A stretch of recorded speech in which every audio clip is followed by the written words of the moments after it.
নমস্কার সবাইকে। তো শুরু করছি দেখো আরও একটা নতুন ব্লগ। তো নতুন দিন নতুন সকাল। তো দেখো আজকে সূর্যটা সকাল সকাল বেশ ভালোই উঠেছে, কিন্তু সারাদিন থাকবে তো।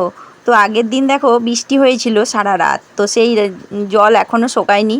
আর এই বৃষ্টি যেদিন থেকে শুরু হয়েছে সেই দিন থেকেই পুরো উঠোন সেই জল আর জল, জল আর শুকাচ্ছে না। আজও আমি ভয়েস দিচ্ছি ঠিকই, কিন্তু আজ সারা দিনটা বৃষ্টি হচ্ছে। তারপরে দেখো এদিকে টিউশন ছেড়ে আর অরিয়নকে কিছু পড়া ছিল, স্কুলের কাজ ছিল, তো স্কুলের কাজ করিয়ে দিয়েছি। আর তারপরে দেখো এই কাজটা ভোর ভোর উঠে করেছি, কি বলো তো, বাসি পাটটা সেরে নিয়েই আগে টিউশনে বসার আগেই করে ফেলেছি। সকাল সকাল একটু ঠান্ডা ঠান্ডা থাকলে তবে ওটা ওঠে, না হয় ফ্রিজের জল দিতে হয়। তো আমার বাড়িতে ফ্রিজ নেই, ওই জন্যই আর কি সকাল সকাল উঠে কলের জল দিয়ে যাতে ঘিটা তোলা যায় তার ব্যবস্থা করে নিয়েছি। আর তারপরে তো আছে স্কুলের তাড়া, তো আজকে আর কোনো তাড়াহুড়ো নয়। আজকে ধীরে সুস্থে রান্না বান্না করব, শুধুমাত্র ভাতটা করে আর অরিয়নকে খেতে দেব, দিয়ে স্কুলে নিয়ে চলে যাব।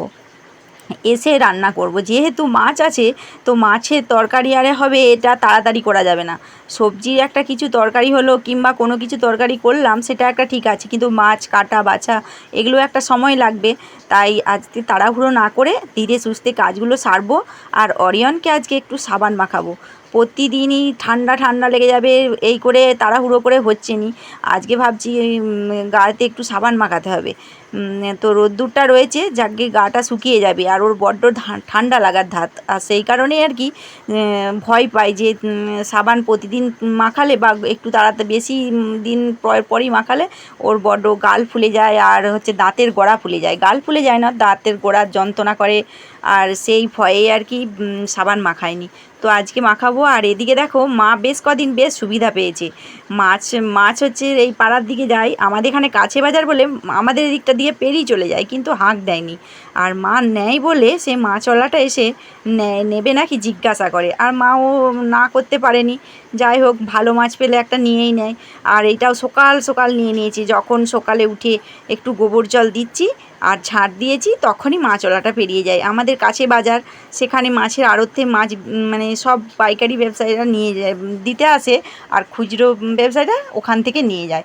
তো নিয়ে যাচ্ছিলো আর মাও নিয়েছে, তাই মাছটা খানিক পরেই কাটা হলো, অনেকটা পরে। আর এদিকে দেখো আমি সবজি কাটতে বসেছি। অরিয়ন দেখলে স্কুলের বই গুছিয়ে নিয়েছে নিজে নিজে, ও রুটিনটা বুঝে গেছে, পড়তে পেরেছে, তো সবই রুটিন পড়তে পারে। একদিন বলে দিয়েছি, ব্যাস সেদিন থেকে কোন স্যারের কোন ক্লাস সবগুলোই পড়তে পারে। আর এদিকে দেখো বরবটি ভাজবো আর কি। তো কুঁদরি দিয়ে আর একটু ভেন্ডি দেবো, তার সাথে বরবটিগুলো দেবো। মেয়ে আবার বরবটিগুলি বেছে বেছে ফেলে দেবে, ওই কটি খাবেনি। কিন্তু কি বলো, এই কটা বরবটি রেখে দিলে ওগুলো আবার শুকিয়ে যাবে, তো এই সব কিছু দিয়েই ভেজে নিচ্ছি। আর মাছ যেহেতু হয়েছে আছে, তাতে ওদের আর কি খেতে অসুবিধা হবে না।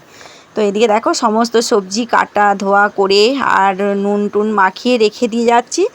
আর ভাতটা হয়ে গেলে, ভাতটা হয়েই গেছে, তো ঠেক দেবো। আর তারপরে দেখো কিছু জামা কাপড় কাচা ছিল, তাই আজকে সকাল থেকে ভেবেছি রান্না বান্না তাড়াহুড়ো করে করবো নি, আগে জামা কাপড় কাচা, ঘর দুয়ার মোছা, বাকি সব কাজ সেরে রাখবো। আর অরিয়নকে খাইয়ে দাইয়ে স্নান করিয়ে স্কুলে দিয়ে আসবো, তারপরে এসে রান্না টান্না করব। ওদিকে কাপড় জামাগুলো ভিজিয়ে রেখে দিলাম একটুক্ষণ ভিজুক। আর জল হলেও মানে বর্ষাকাল, জল হলেও কিন্তু গরমটা প্রচুর গরম করছে।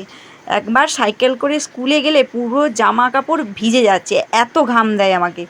আর হচ্ছে যে দেখো এদিকে আবার কি হয়েছে বলো তো, অরিয়নের জামাটা এই বগলের কাজটা ছিঁড়ে গেছে, খালি সেলাই খুলে যাচ্ছে, যতই দিই কেন হচ্ছে বারবার সেলাইয়ের জন্যে সেই জায়গাটা পুরো সুতোটা ছিঁড়ে ছিঁড়ে চলে গেছে।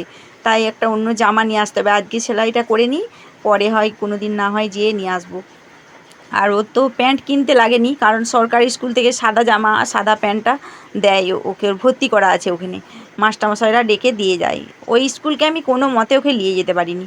তো দেখো আজকে আমাদের গাধাটার গাটা পরিষ্কার করছি, একেবারে চারদিক চুল কাচ্ছে। আর গরমে নিজেদেরই ঘামে কেমন লাগে, এই ছেলে মানুষটারও তো সেই একই অবস্থা, ওরা তো আরও বেশি ধুলো মাখে, যাকে বলে স্কুলে মানে স্কুলের মাঠটা দেখলে যেন কীরকম একটা লাগে, পরিষ্কার থাকলে ভালো লাগতো।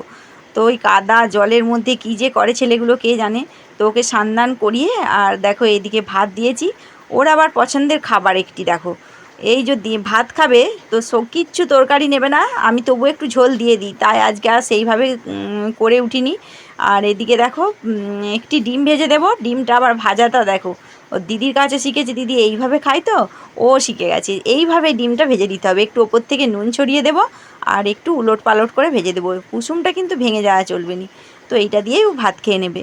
আবার দাদুকে বলবে ওই কুসুমটা খালি গোল করে ছাড়িয়ে রাখবে, দিয়ে দাদুকে বলবে দাদু আমার ডিমের চকলেট হয়েছে, তুমি কি খাবে, একটু খেয়ে দেখো। এই করতে থাকবে সবাইকে। আর এদিকে দেখো স্কুলে দিয়ে এসে তারপরে রান্না বান্না করেছি। তো আজকে রান্নাবান্না তোমাদের সাথে শেয়ার করিনি, প্রতিদিনই তো শেয়ার করি একই জিনিস, তোমাদেরও দেখতে ভালো লাগেনি। এই দেখো এটা ভাজা করেছি, এটা পটল দিয়ে আলু দিয়ে তরকারি, আর এটা মাছ দিয়ে ঝাল সর্ষে বানা দিয়ে। আর কিছু মাছ ভাজা আছে, তার পরের দিন হবে। আর অরিয়ন তো পেটি মাছগুলো খাবে, তো ওই আর কি। তো চলো দেখো এগুলো সব গুছিয়ে বাগিয়ে খাওয়া দাওয়া সেরে অরিয়নকে নিতে চলে এসেছি। আর নিতে এসে সেই কি অবস্থা, মানে এই সবে মেঘটা ধরেছে, আমরা বাড়ি থেকে বেরিয়েছি প্রচুর রোদ্দুর। আর আমরা বলতে আমি আসি, আবার কিছুটা রাস্তায় এসে পড়ে একটা পাড়ার থেকে আর একটা মা আসে, তাই দুজনে একসাথে আসা হয়। তো তাই বলে দিলাম আমরা। তো নিতে এসেছি। আর দেখো বেশ ভালো ছিল, মেঘটা এত কালো হয়ে ধরেছে সেটা তোমাদের দেখালেও বুঝতে পারবে। তো এই দিকটা দিয়ে মেঘটা ধরেছে, পিছন দিকটায় দেখো কত মা বসে আছে, আর আমরা যেখানটায় বসে আছি ওই দিকটাতেও। তো দেখো কি পরিমাণ মেঘটা ধরেছে, দেখে হয়তো বুঝতে পারছো কি না জানি না। আর এটা হচ্ছে স্বাধীনতা দিবসের প্যান্ডেল হচ্ছে, 15 আগস্ট শুরু আর কি। তো এদিকে দেখো ঝড় চলে এসেছে, ঝড় আসতে না আসতেই একটু পরে একবারে ঝমঝমিয়ে সেই বৃষ্টি। বৃষ্টিতে 3টে 5-এ ছুটি, 3টে 11 বেজে গেছে, তাও কিন্তু বাচ্চাদের ছাড়েনি, কারণ বৃষ্টি তো সবাই ছুটে চলে আসবে। তো এই হাওয়া দিতে দিতেই তারপরে এত বৃষ্টি এসছে, আমরা এই চালাটাতে, মানে একটা খড়ের চালার মতো করা আছে, সেটাতেও বসে থাকতে পারিনি, এত ঝির দিচ্ছিল। তো দেখো বৃষ্টি নেমে গেছে, সেই বৃষ্টি, আর এই ভিজে ভিজেই আমরা স্কুল থেকে ঘর গেছি। অনেকক্ষণ অপেক্ষা করার পরও সেই বৃষ্টি থামেনি। আর সেই বৃষ্টিতে ভিজে অরিয়ন একেই সাবান মেখেছিল, তারপরে গোলাতে জিভে ব্যথা করছিল। তো দেখো কি পরিমাণ বৃষ্টি, সেই বৃষ্টি বৃষ্টি সেই অবস্থা, দুজনে একবারে ভিজে সপসপে হয়ে গেছি।